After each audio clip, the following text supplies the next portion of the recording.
You are not powerless. One of the biggest fears at the moment in the UK is this overstretch of control, overstretch of surveillance, overstretch by the government and by what people may think is the powers, the powers to be or whatever. But the reality is that until we recognise that we are more powerful and more sovereign than what we actually think from the inside, until we understand that, we give a power over to everything outside ourselves and even to that.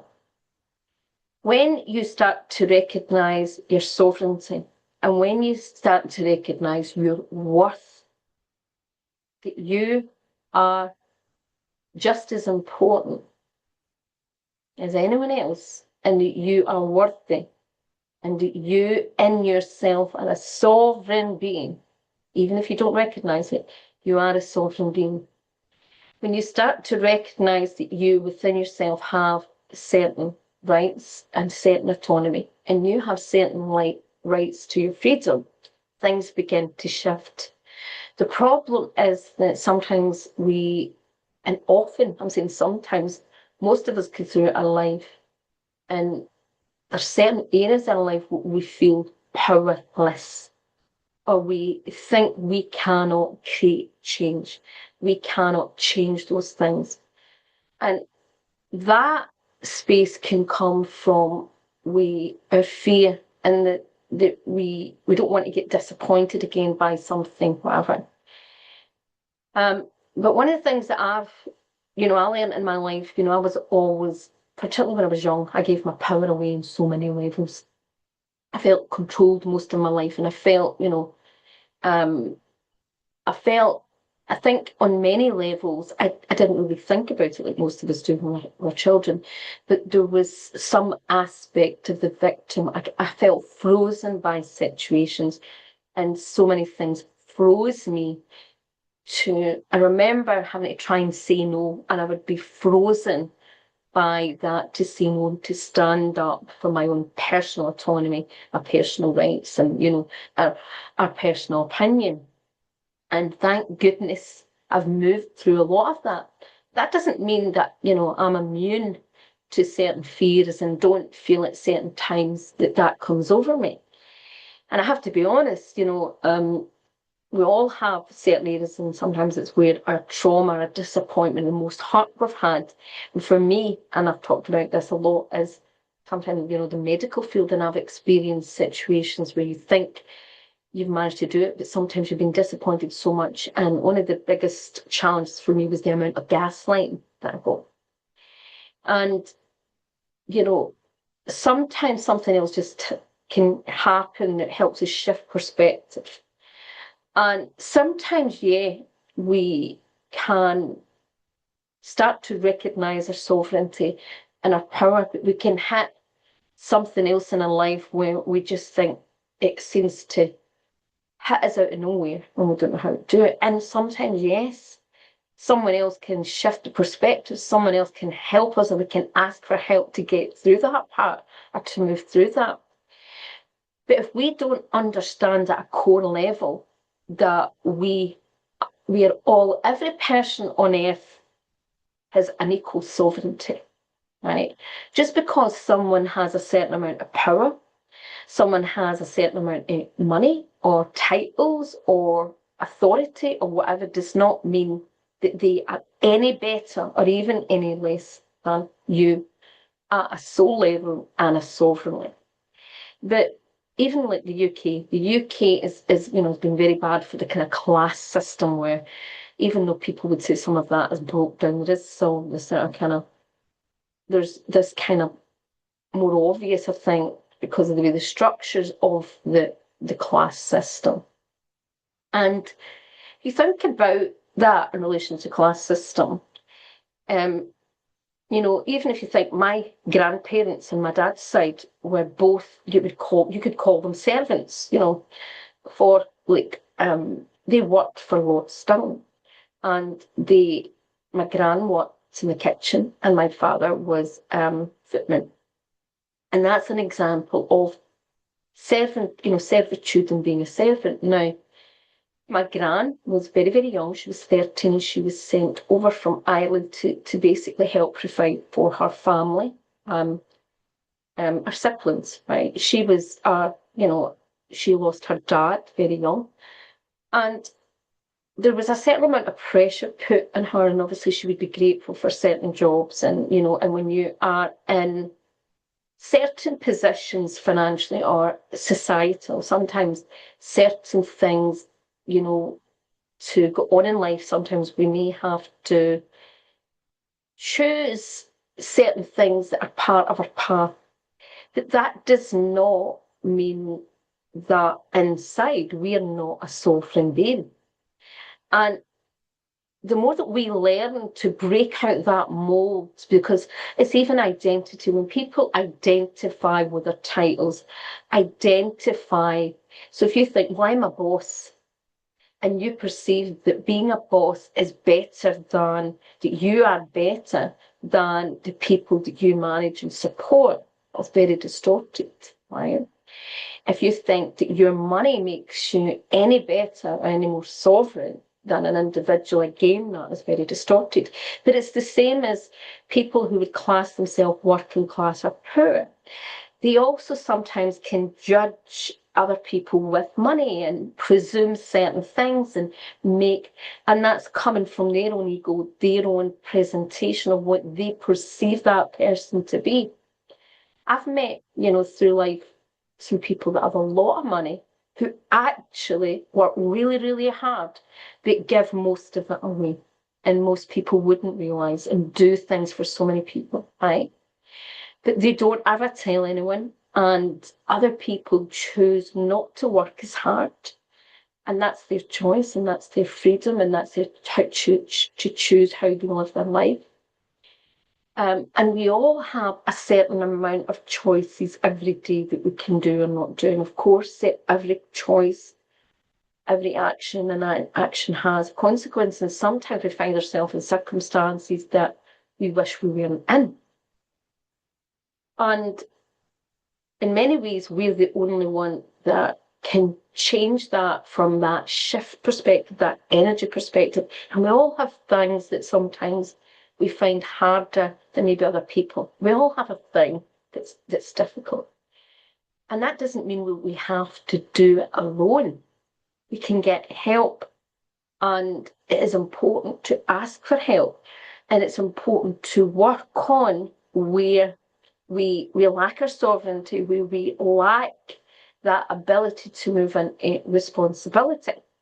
Now, some people say, oh, I've never had the victim energy. Everyone at some point has had some of the victim energy, because when we feel slighted, or when we feel hurt, or when we feel as if someone's taken something or someone is trying to control us, there is a certain amount of that. Of course, we can choose to stay in that energy or not.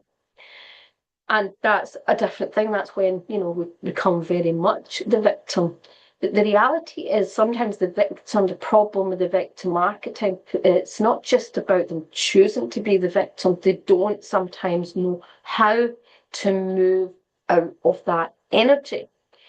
One of the things that I noticed and I'll say the COV, whatever, right, time, was there were certain things starting to happen politically, and we become more aware around the country. And I have to be honest, I've, been someone, before this, I was never really politically, that interested in certain things.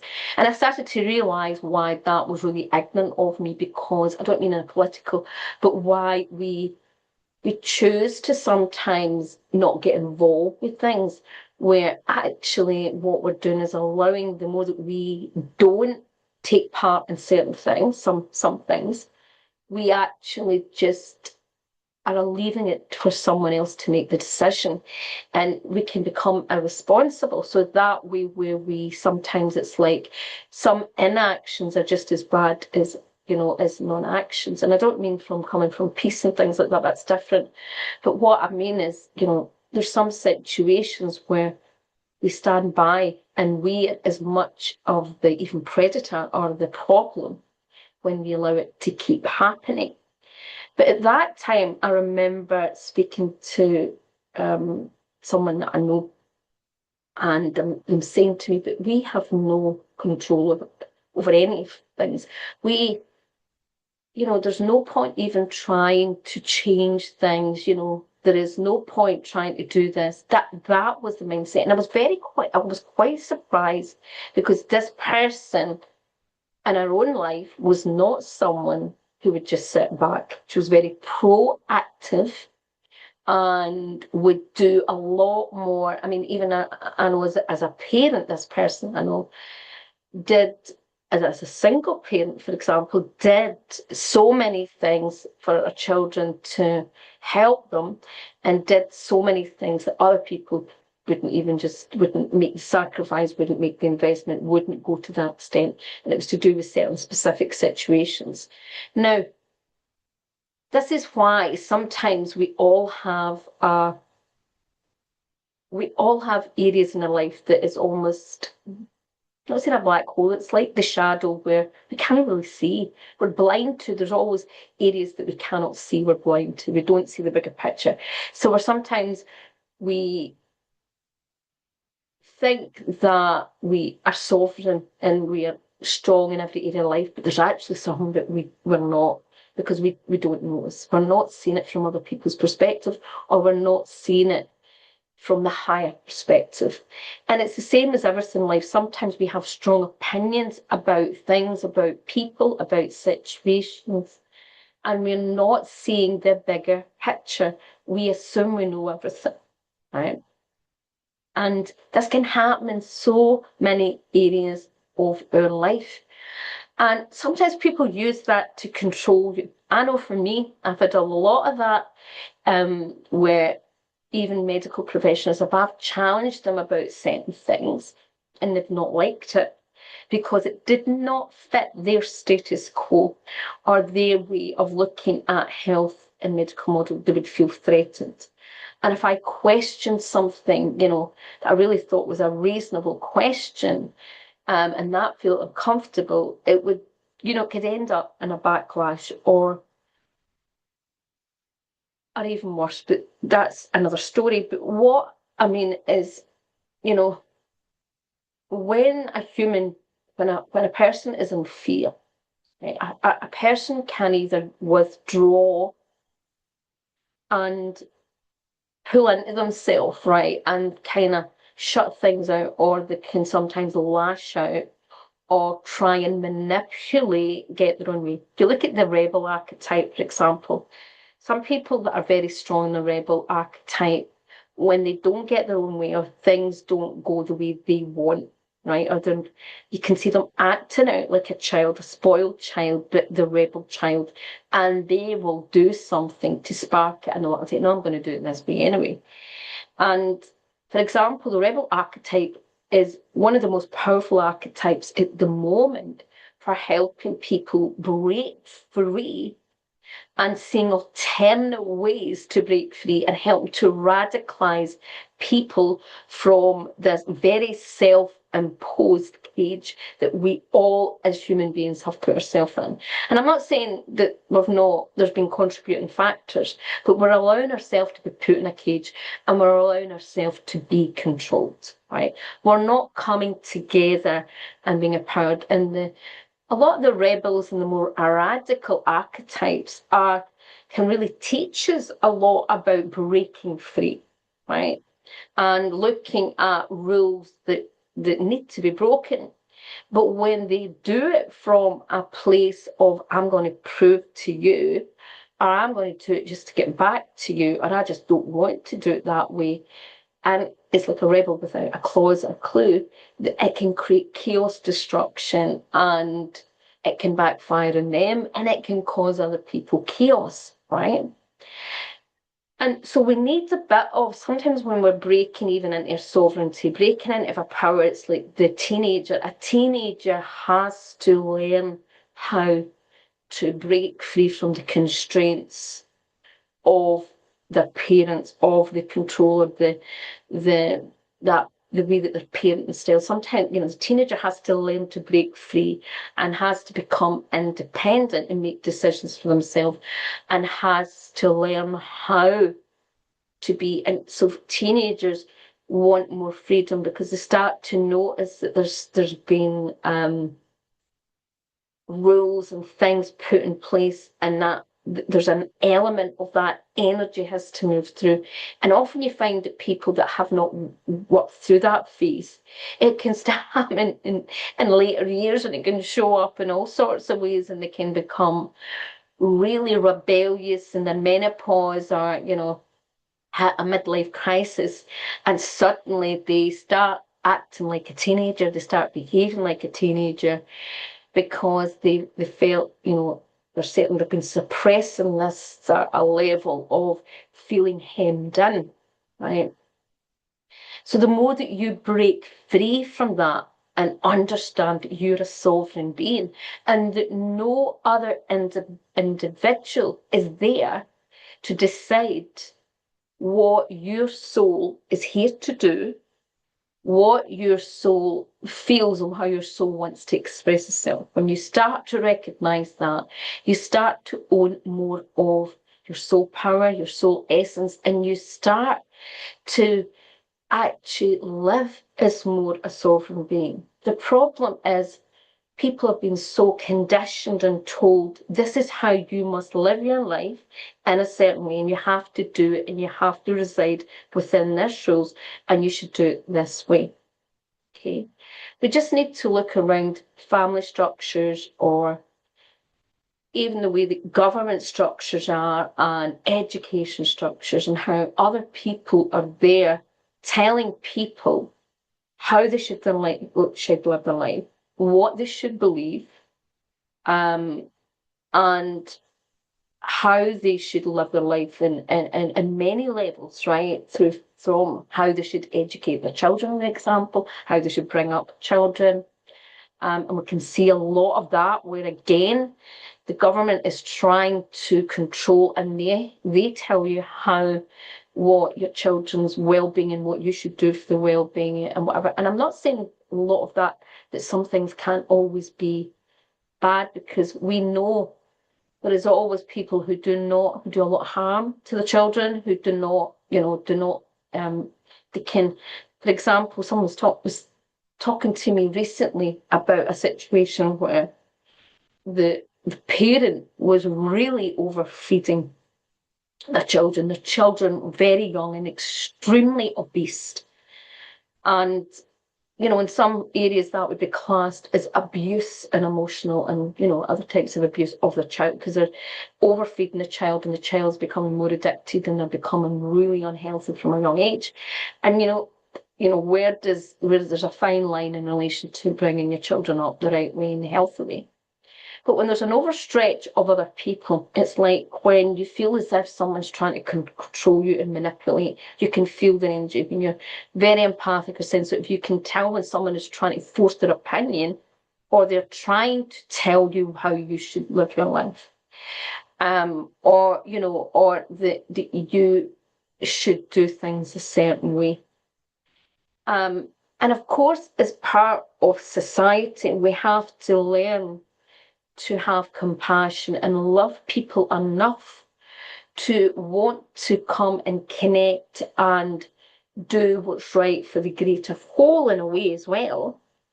But when we become oppressed, when we become controlled and manipulated and disempowered, when someone in government, or people in government, or people with a certain amount of money start to, well, they're already manipulated the wars, they're already manipulated the financial situation, when they've already manipulated the things we see in media, they've already manipulated stories. And in many ways, this is a form of manipulation, gaslighting, propaganda, all sorts of things. There's a psychological impact. And this is why it's so important when you you want to feel more powerful, that you actually step away and recognize what it is outside, what you're being fed, what you are, and you start stepping in inwardly and start recognizing the sovereign being that you are, recognizing your power and getting out of your head, spending more time in stillness and embodying more of your soul. When we keep giving our power out to the external world, we lose connection with our soul power. We lose connection with soul connection. Strength, people talk about mental strength, but I think spiritual strength is far more powerful than mental strength, right? Because you get power coming inwardly. And so many people gone about mental strength, and they have, and it's showed up so much the last 5-6 years, where they have no spiritual strength. Spiritual strength helps you tap into something so much deeper and stronger, and it helps you tap in to the spiritual light and the spiritual strength and courage that is there on the planet, that is supporting you. So no matter what you think right now, that you're not a sovereign being, that you are powerless in certain situations, you're not. Even calling back your power when you feel as if you've been in a situation where you've felt powerless. And I think it's about feeling powerless, and being powerless is different, right? We can feel as if sometimes someone's hurt us, but the reality is usually we're hurting ourselves because of the situation, of how we perceive it, what we think about it, and the value we put to it, right? When you feel powerless, it's a good sign to think about, right, where have I actually gave my energy away? Instead of anything else, look at it from an energetic perspective. Where have I gave my energy away? And even when you're in situations that feel uncomfortable and you don't want to be in, and when you're in a situation at the moment and you think, right, okay, how can I change this? And you might find there's some situations that maybe right now you have no control to change, because it's not you control the change within your energy. You take your power back. You own your sovereignty, and you feel that sovereign energy. And the more that we all hold our sovereign power, the more that we all hold that sovereign energy, we're holding it for the collective. And we're supporting other people in their days that they don't feel so powerless. We're giving them that support. The collective is building up that sovereign power and that strength. And that energy gets stronger and stronger every day. And the more we get stronger, the more we contribute to the strength of the collective. And that is far more powerful than what they are trying to do, because they can only do it constantly, these things, with our consent. And the more that we build that sovereign power, we rise above it. And even when people do things that maybe make us feel powerless, the more that we take the power back on a spiritual level, we feel powerful. And it's about us feeling powerful, not in an egoic sense, not that I'm better than you, or I'm here to take your power away, or I'm, more important to you. It's not that. It's spiritual empowerment. It's about bringing your soul back, right? And, if you don't understand what is going on right now, what you've got to, the easiest way to think about it is a spiritual war. And a spiritual war that is designed to keep people in spiritual slaves, right? And to keep people divided and keep people being so confused that they don't know, and they often make people scapegoats who are actually not really the people behind it. It's a game. In a spiritual war, they use every sort of dirty tactic. And when you can't see through it, and often the most obvious people that you think are the problem are often not, right? Because in a spiritual war, we're all being manipulated. There are all these games. And in a spiritual war, the most important thing is you to take back your power, right? And to not be naive and to recognize things on an energetic level. People are too busy. They're lazy. One of the things that I've learned, sadly, people are lazy. I say this to do with research and studies, and people make claims about things and they say this, but they don't go and do the research. They don't, or they just read a couple of things that they want to, and they're lazy, and then they don't. I like to go right down the rabbit hole, and I'll give you an example. At the beginning of a certain thing that happened about 5-6 years ago, I can honestly say I spent years going down certain rabbit holes, looking at certain research, right? Looking at latest studies and comparing certain things and looking at things, right? Because I wanted to see what's really out there and what's the truth and what's been pushed out as truth and what really is there other things, is there other factors. And even though I'm quite intuitive, I have very, very strong sage in me. And the sage archetype, if you think about even the detective archetype, these type of kind of archetypes where you like to look at things and you tend to look at things, and I might have an intuitive feeling about something, I like to also see evidence. And I like to see the bigger picture. And one of the things that I started to notice in the UK was they were cutting and splicing certain people talking about certain things going on in other countries. They were cutting and splicing, and it would imply then, they were taking things out of context, so we're implying certain things. And when I went back and looked at the original content, it was not that at all. And it showed me, I remember one of my uncles used to say this all the time, about propaganda. And I really didn't really understand, till probably, late in my life, I started to see what he really meant. And this is when I realised how much the UK was falling for the propaganda.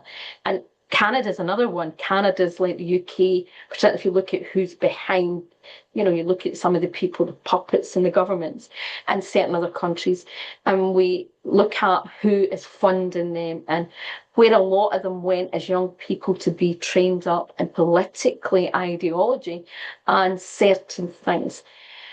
And it's like everything, where sometimes how we've been brought up culturally, we can really fall into that pattern, or we can go the opposite way and go the opposite extreme.